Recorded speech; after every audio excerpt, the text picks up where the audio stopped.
ভাইয়া, তোমার তো মূলত ঢাকা বিশ্ববিদ্যালয়ের লিখিত নিয়ে সমস্যা। তুমি যদি ঢাকা বিশ্ববিদ্যালয়ের লিখিতর জন্য মাত্র 4টা টপিক পড়তে পারো, অর্থাৎ বাংলার জন্য 2টা টপিক আর ইংরেজির জন্য 2টা টপিক, মোট 4টা টপিক পড়তে পারো, আমি তোমাকে গ্যারান্টি দিচ্ছি ঢাকা বিশ্ববিদ্যালয়ের লিখিততে তুমি 40 মার্কের মধ্যে 30 মার্ক কমন পাবে।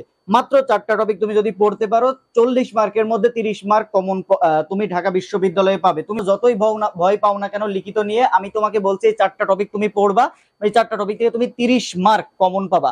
দেখো, ঢাকা বিশ্ববিদ্যালয়ে তাদের সিলেবাসের ভিতরে বলা থাকে যে এই যে বাংলার জন্য এতগুলা টপিক আর ইংরেজির জন্য এতগুলা টপিক বলা থাকে, কিন্তু ঢাকা বিশ্ববিদ্যালয়ে প্রতি বছরই বাংলার জন্য 2টা টপিক থেকে মোটামুটি তোমার হচ্ছে 15 মার্কের প্রশ্ন করে, আর ইংরেজির জন্য 2টা টপিক থেকে প্রতি বছরই 15 মার্কের প্রশ্ন করে। সেই 2টা টপিক কি, এই যে সারাংশ আর সারমর্ম।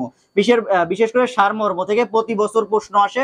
তাহলে এই সারমর্ম খুবই ইম্পর্টেন্ট। এই সারমর্ম থেকে প্রত্যেকটা বছর ঢাকা বিশ্ববিদ্যালয়ের লিখিততে প্রশ্ন আসে। আর এই সারমর্ম আমি যেইগুলো পড়াবো এখান থেকেই তুমি হুবহু কমন পাবে। সারমর্ম আমি যেইগুলো পড়াবো এইখান থেকেই সারমর্ম হুবহু তুমি ঢাকা বিশ্ববিদ্যালয়ে কমন পাবে, হুবহু কমন পাবে। অর্থাৎ সারাংশ সারমর্ম এই একটা টপিক থেকে তুমি কমন পাবে ঢাকা বিশ্ববিদ্যালয়ে। আরেকটা হচ্ছে তোমার এইচএসসি বোর্ড বই, বাংলা বোর্ড বই, এইচএসসি বাংলা বোর্ড বই থেকে তোমার অনুধাবনমূলক প্রশ্ন অথবা বিশ্লেষণমূলক প্রশ্ন আসে। 5টা তোমার অনুধাবনমূলক প্রশ্ন অথবা বিশ্লেষণমূলক প্রশ্ন দেয়, প্রত্যেকটা প্রশ্নের মার্ক হচ্ছে 2 মার্ক করে। অর্থাৎ ঢাকা বিশ্ববিদ্যালয়ে তোমার বাংলা বোর্ড বই লিখিতর জন্য বাংলা বোর্ড বইটা প্রত্যেকটা গল্প, প্রত্যেকটা কবিতা তোমাকে বুঝে বুঝে একটু পড়তে হবে, এবং পাশাপাশি অনুধাবনমূলক প্রশ্ন গুলো একটু প্র্যাকটিস করতে হবে। তোমার যে অ্যাডমিশনের বই আছে সেইখান থেকে অনুধাবনমূলক প্রশ্নগুলো প্র্যাকটিস করতে হবে। এই যে হচ্ছে বাংলার জন্য 2টা টপিক, এই 2টা টপিক থেকে তোমার মোটামুটি 15 মার্কের প্রশ্ন হবে। মোটামুটি 20 মার্কের মধ্যে 15 মার্কের প্রশ্ন হবে 2টা টপিক থেকে, আছে সারমর্ম থেকে অথবা সারাংশ থেকে, আর এইচএসসি বাংলা বোর্ড বই থেকে অনুধাবনমূলক প্রশ্ন হবে 5টা অথবা বিশ্লেষণমূলক প্রশ্ন হবে আরো 5 মার্কের প্রশ্ন। কিভাবে হবে আমি তোমাকে দেখাচ্ছি পরে। এবার চলে আসি ইংরেজিতে। শর্ট প্যারাগ্রাফ 100% তোমার আসবেই, প্রত্যেকটা বছর শর্ট প্যারাগ্রাফ থেকে প্রশ্ন আসে ইংরেজির জন্য। আরেকটা হচ্ছে সেন্টেন্স মেকিং, এই সেন্টেন্স মেকিং থেকে প্রশ্ন আসে। এখন শর্ট প্যারাগ্রাফ কোথা থেকে আসে, তোমার যে ইংলিশ টেক্সট বুক ছিল তোমার এইচএসসির, সেই টেক্সট বুকের যে শর্ট প্যারাগ্রাফ গুলো আছে ওইগুলোই বেশি আসে মূলত। সেজন্য তোমার টেক্সট বুকের শর্ট প্যারাগ্রাফ গুলো একটু ভালো করে পড়তে হবে। 10 লাইন তুমি পড়বা প্রত্যেকটা শর্ট প্যারাগ্রাফ টেক্সট বুকের। ধরো অ্যাডোলেসেন্স সম্পর্কে 10 লাইন পড়বা। এইভাবে তোমার টেক্সট বুকের যে প্যারাগ্রাফ গুলো ছিল ওইগুলো 10 লাইন করে পড়বা।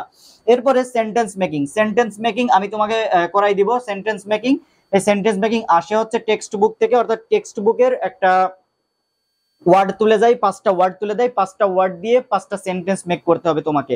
প্রত্যেকটায় 1 মার্ক করে 5টা তোমার ওয়ার্ড তুলে দেয় কোত্থেকে, টেক্সট বুক থেকে, বেশিরভাগই টেক্সট বুক থেকে দেয়। এজন্য টেক্সট বুকের যতগুলা তোমার ওয়ার্ড আছে প্রত্যেকটা ওয়ার্ডের মিনিং তোমাকে জানতে হবে, এবং প্রত্যেকটা ওয়ার্ড দিয়ে তোমার সেন্টেন্স মেক করা প্র্যাকটিস করতে হবে। অর্থাৎ সেন্টেন্স মেকিং থেকে তুমি এই 2টা টপিক থেকে মোটামুটি 15 মার্ক প্রশ্ন কমন পেয়ে যাবা।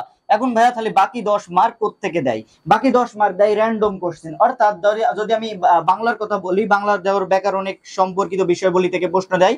যেমন তোমার এর আগের বার ছিল যে উপসর্গ থেকে একটা প্রশ্ন ছিল যে উপসর্গের অর্থবাচকতা নেই কিন্তু অর্থবোধকতা আছে, এমন প্রশ্ন দেয়। অথবা আমাদের সময় দিয়েছিল প্রয়োগ অপপ্রয়োগ অথবা পদ পরিবর্তন, এইরকম কিছু টপিক থেকে, ব্যাকরণিক কিছু টপিক থেকে প্রশ্ন দেয়, র্যান্ডম কোশ্চেন দেয় 5 মার্কের। অর্থাৎ তোমার এই 15 মার্ক তুমি আগে কনফার্ম করার পর এই টপিক গুলো একটু দেখার চেষ্টা করবা। এই যে কবিতার উদ্ধৃতি ব্যাখ্যা, অর্থাৎ কবিতার একটা লাইন তুলে দিয়ে তোমাকে বলতে পারে যে এই লাইন দ্বারা কবি এখানে কি বুঝিয়েছেন। এরপরে ইংলিশের জন্য আমি তোমাকে বলি যে উইথ ক্লু, উইদাউট ক্লু, তারপরে তোমার হচ্ছে যে এক্সপ্লেইনেশন খুবই ইম্পর্টেন্ট। প্রত্যেকটা পোয়েম যেগুলো আছে প্রত্যেকটা পোয়েমের এক্সপ্লেইনেশন বা প্রত্যেকটা লাইন, প্রত্যেকটা ইংলিশ টেক্সট বুকের প্রত্যেকটা লাইন এক্সপ্লেইন করে পড়তে হবে।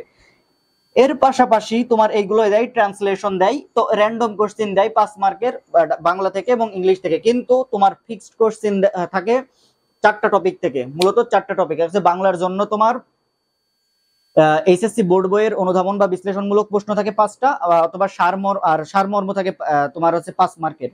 মোট এখানে 15 মার্ক। আর ইংলিশের জন্য শর্ট প্যারাগ্রাফ এবং সেন্টেন্স মেকিং, এই 4টা টপিক তুমি আগে ফোকাস করে বাদবাকি টপিকগুলোতে ফোকাস করবা। তুমি ঢাকা বিশ্ববিদ্যালয়ের লিখিততে সব থেকে ভালো মার্ক তুলে আনতে পারবে। দেখা হবে ভাইয়া পরবর্তী কোনো ভিডিওতে। ততক্ষণ সবাই ভালো থাকো। আসসালামু আলাইকুম।